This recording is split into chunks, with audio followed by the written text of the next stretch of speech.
Priest Malachi Gaines stood under the dim streetlight in front of Augustine Church. Still holding the small paring knife he had just used to cut ribbons for the next day's ceremony. A cold wind swept through, rustling a few dry leaves along the empty street. The night was quiet, but not everyone felt at peace. "Don't you dare pick that up. Hands on your head now." A sharp voice rang out from behind. Malachi turned, startled, only to find himself staring down the barrel of a gun. The officer, a tall, broad-shouldered man with a look of deep-seated prejudice, stepped forward, shining a flashlight directly into Malachi's face. His badge read, "Officer Damian Huxley. I said hands on your head, or you have the right to remain silent." Malachi swallowed hard and slowly raised his hands. He knew that no matter how much he explained, a black man holding a knife at night would never be seen as harmless in the eyes of someone like Huxley. From the patrol car behind, another officer stepped out, his tone laced with mockery. Well, what do we have here?" "Got the wrong guy, officer. Or just another black man." "That's the third one this week, isn't it?" Priest Malachi took a deep breath, forcing himself to stay calm. "I didn't do anything. You've got the wrong person. Please, you're hurting me." Huxley tightened the handcuffs around his wrists and shoved him against the car. A sharp pain shot through Malachi's arm. Around them, a few neighbors peeked out from their windows, drawn by the commotion. Some remained silent, while others discreetly pulled out their phones to record. "Well, I think I just found the perfect candidate," one of the officers muttered. "What do you mean?" "First of all, you're black. And lastly, you're black. That's all there is to it." Anger flared inside Malachi, but he forced himself to keep it in check. "Please, just listen to me just once." Huxley scoffed. "You people never learn, do you? Every time we beat one of you down, two more show up in his place." A murmur spread through the small crowd that had gathered nearby. A middle-aged woman shook her head in disappointment. A man whispered something to his wife. A young man clenched his phone tightly, his jaw set in frustration. A voice crackled over the radio. "Suspicious individual reported near Augustine Church." "Oh, and black, right?" "That's right, I've got him right here. I'll bring him in shortly." Officer Huxley turned to Malachi, his eyes filled with contempt. "So what exactly are you doing here at this hour, sir?" Malachi lifted his head, despite the cuffs digging into his wrists. "I work here. I'm the priest of this church. I've been preaching here for 12 years. Huxley feigned surprise. "Oh, so I got here late. I should have arrested you sooner. Anyway, what were you doing with that knife?" "I can explain." "And why do you look so guilty? If you didn't do anything wrong, why do you look like that?" "I don't look like anything." Malachi struggled to keep his voice steady. "Listen, if you tell me the truth now, I might be able to get you a lighter sentence. But if I have to figure it out myself, you can kiss this church goodbye." Malachi felt heat rise to his face. "But why?" "I didn't do anything wrong." "Did you even investigate?" "You don't have any evidence." Huxley let out a cold laugh. "Evidence? Come here, I'll show you the evidence." He yanked Malachi closer by the collar and whispered something loud enough for everyone to hear. "Look at your skin. That's the evidence." A chill ran down Malachi's spine. He locked eyes with Huxley. "So just because I'm black, you're going to arrest me without proof?" Huxley chuckled. "Oh, kid, what you're doing right now is all the proof I need." Malachi clenched his jaw. "You can't treat me like this. Don't preach to me, and don't underestimate my ignorance. You think I'm stupid. Listen, officer, inside that church, I may be a preacher, but out here, I'm a criminal." Priest Malachi tightened his fists. "Do you have any idea how many lives racism has destroyed?" Huxley smirked. "I've been dealing with your kind for years, and I know behind every innocent black face, there's a monster hiding, isn't there?" A voice rose from the crowd. "That's not fair, officer. Your judgment is completely wrong. He hasn't done anything wrong." Officer Huxley glanced at the crowd, then turned back to Malachi. "Then why does he look guilty?" "Because." Priest Malachi hesitated. "And why? You haven't done anything wrong, have you?" Priest Malachi continued, "I am an innocent citizen. Call the dispatch or check around here. I have nothing to hide." Huxley smirked. "I already told you we received a complaint. With that, Officer Huxley stepped forward, his eyes sharp, a sneer curling at the corner of his lips as he looked at Malachi Gaines. Damien crossed his arms, his voice dripping with sarcasm. You think people here love and respect you? You're dead wrong. They would never trust a monkey. Malachi Gaines met his gaze head-on, his face calm but his eyes unwavering. Slowly, Malachi spoke. You don't believe me? Fine, just wait and see. Damien smirked, pulling his phone from his pocket, dialing a number, and pressing it to his ear. His voice was casual, as if discussing something trivial. Hello, Carla. This is Officer Huxley. Carla sighed on the other end, her tone impatient. Oh God, I know already, officer. Damien glanced at Malachi, satisfaction gleaming in his eyes.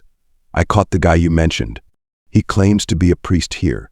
Carla scoffed, her voice dripping with disdain. Oh, I see. I knew he was a fraud. But then again, aren't all black men? Damien nodded, his voice firm. I'm going to search him. I know I'll find something. Carla's voice was cold and commanding. Good. Do it. He's no longer a threat anyway. Thanks for acting quickly. Malachi clenched his fists but remained calm. He asked slowly, his eyes locking onto Damien. So you're only going to take her word for it?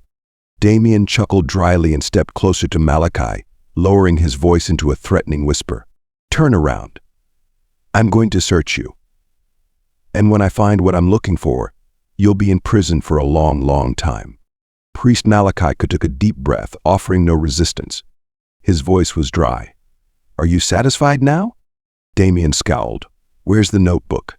Malachi raised an eyebrow, his tone still calm. What notebook? Damien gritted his teeth, his voice sharp. Don't play dumb with me. If you tell me now, maybe I'll let you go. Malachi slowly shook his head, his voice steady. I don't know what you're talking about. And do you really think arresting me over a notebook is the right thing to do? Damien stared at Malachi, his expression darkening. His voice was a low hiss. What's in it? He yanked his baton from his belt, slamming it against his palm, his eyes filled with menace. Stand still. Don't do anything stupid, he barked. He pressed his radio, his voice laced with frustration. I didn't find the notebook, Miss Carla, Damien growled. On the other end, Carla gritted her teeth, her voice filled with frustration and rage. Is this why I pay you so much? Listen to me, Officer Huxley, I want that notebook. And he's just a black man, isn't he? Beat him, interrogate him, no one will question it. You've done it plenty of times before. Honestly, I should have told you to kill him from the start, but first, I need that notebook. Carla paused for a second before continuing, her voice chillingly cold. If necessary, cut off his fingers. And once you find the notebook, get rid of him.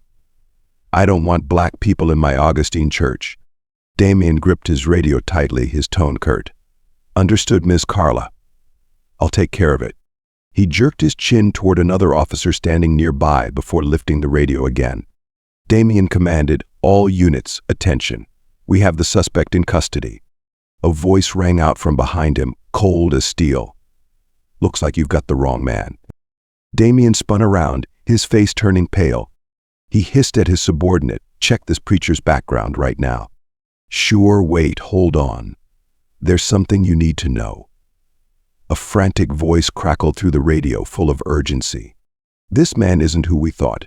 He has a clean record, has done a lot of community work. More importantly, he's a veteran. And wait, he was the sheriff's former squadmate in Iraq. Damien Huxley froze, his face draining of color. The officer on the radio gritted his teeth, his tone harsh. Is he still there? Damien swallowed hard, answering quickly. Yes, I just cuffed him, was about to bring him in. The officer barked furiously, release him immediately. Do you have any idea how much trouble you just caused? The man's record is spotless. A brief silence followed. Damien Huxley exhaled sharply, his voice resigned. Understood. I'll do it now. Seconds later, Officer Damien slammed his radio onto the table in frustration, turning to Malachi Gaines with a look of contempt. Priest Malachi smirked slightly, crossing his arms. Looks like justice has been served, even with your high connections. Damien stepped closer, leaning in toward Malachi, lowering his voice as he spat each word. One last time, where is the notebook? Malachi met Damien's gaze, his tone slow but firm. "What if I tell you where it is?" Damien sneered, eyes narrowing threateningly. "Then I'll be merciful. I'll only shoot you in the leg and let you go." The officer let out a short chuckle before turning to another cop, mockingly lamenting, "Man, come on. I gotta do something. I can't start my weekend without shooting a black guy in the leg." Malachi clenched his jaw, his eyes burning with anger, but his voice remained calm. "People like you. The notebook is in the glove compartment." Suddenly, a voice rang out from a distance, sharp as steel. "Officer Damien Huxley, stand down." Damien jerked his head up, startled. A figure strode toward him with commanding authority. Sheriff Wesley Hunt gritted his teeth. "What the hell is going on here?" Damien turned pale. His voice stammered. "Sheriff. Oh God." Sheriff Wesley Hunt stepped closer to Priest Malachi, his expression softening slightly. He ordered, "Uncuff him. Now." A flustered officer hurried to obey. Priest Malachi rubbed his wrists, taking a deep breath. Sheriff Wesley Hunt placed a firm hand on Malachi's shoulder, his voice steady. "Are you okay?" Malachi nodded, offering a tired smile. "You got here just in time. I'm glad you received all the money laundering files I sent via WhatsApp." The sheriff nodded, his expression serious. "I knew it was necessary. A lot of officers have been on Carla's payroll. She's been laundering money through Augustine Church for the past 5 years. Every local officer knew, but no one dared to speak up." Priest Malachi met his gaze, his voice filled with gratitude. "I'm glad you believed me. You've always been a true friend." Sheriff Wesley Hunt sighed, his voice lowering. "I couldn't just stand by. When she found out I had the ledger, she tried to frame me 3 or 4 times. And you know, it's always easy to target a black man." A nearby officer, visibly shaken, spoke up, his voice filled with regret. "Money laundering? I'm really sorry, I didn't know. I was struggling, and she offered me a lot of money. I didn't have a choice." Sheriff Wesley Hunt crossed his arms, his gaze sharp. So was the problem money? Or was it his skin color? The officer lowered his head, speechless. The sheriff shook his head, his tone firm. "No matter what you say, I know your true motives. There have been far too many complaints about your discriminatory behavior. You've shown bias. You've abused your authority." The officer looked up, his voice desperate. "I'm really sorry. I'm trying to make things right." The sheriff reached into his pocket, pulled out an envelope, and took out a document. He held it up in front of the officer. "All right then," Officer Wesley Hunt said sternly. "Hand over your badge. I've already signed your termination papers. Your time on the force ends here." Panic filled the officer's face, his voice trembling. "Sir, please, if you just give me one more chance." The sheriff cut him off, his eyes sharp. "For what? So you can target another black man and take another bribe?" He jerked his chin toward the exit. "Leave. You're fired." After a moment of silence, Sheriff Wesley Hunt turned to Priest Malachi Gaines. He sighed, his voice heavy with emotion. "Priest Malachi, I'm truly sorry. I've been doing everything I can to put an end to this racism. I've put strict policies in place. I thought I could fix it. But once again, I'm sorry. Men like him are a stain on the police force, a disgrace to the badge. Things will get better.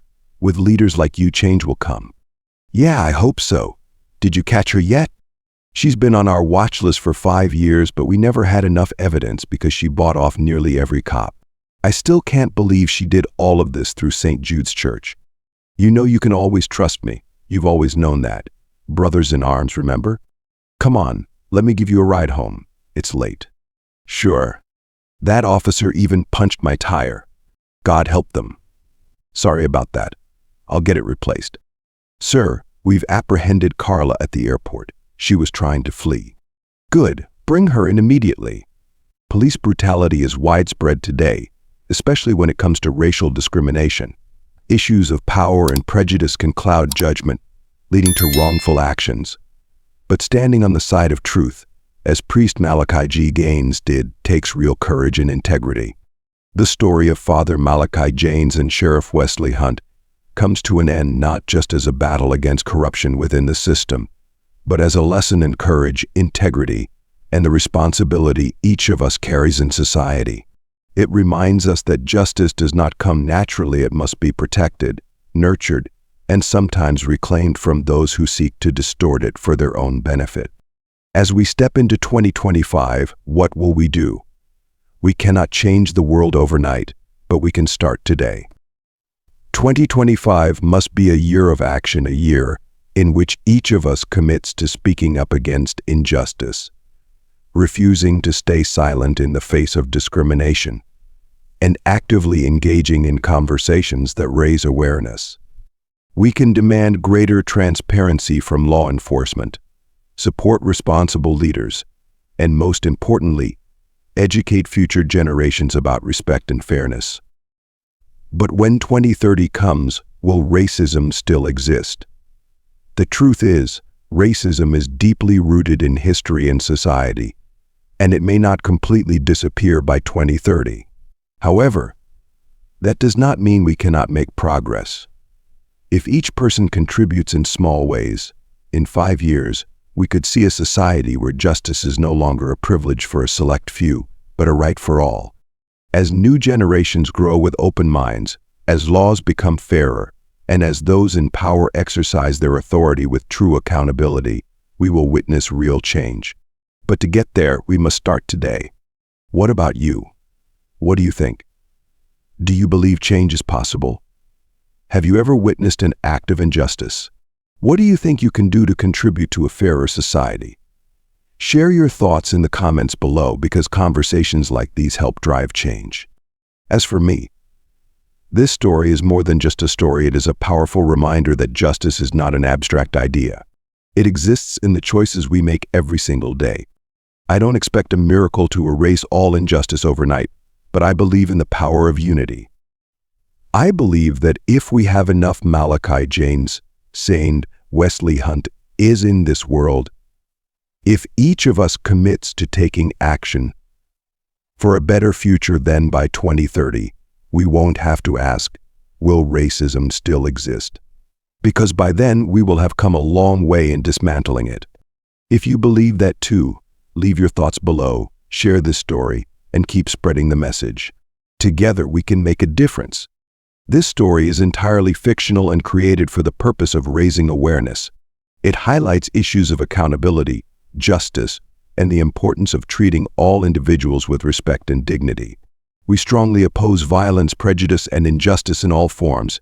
Viewer discretion is advised.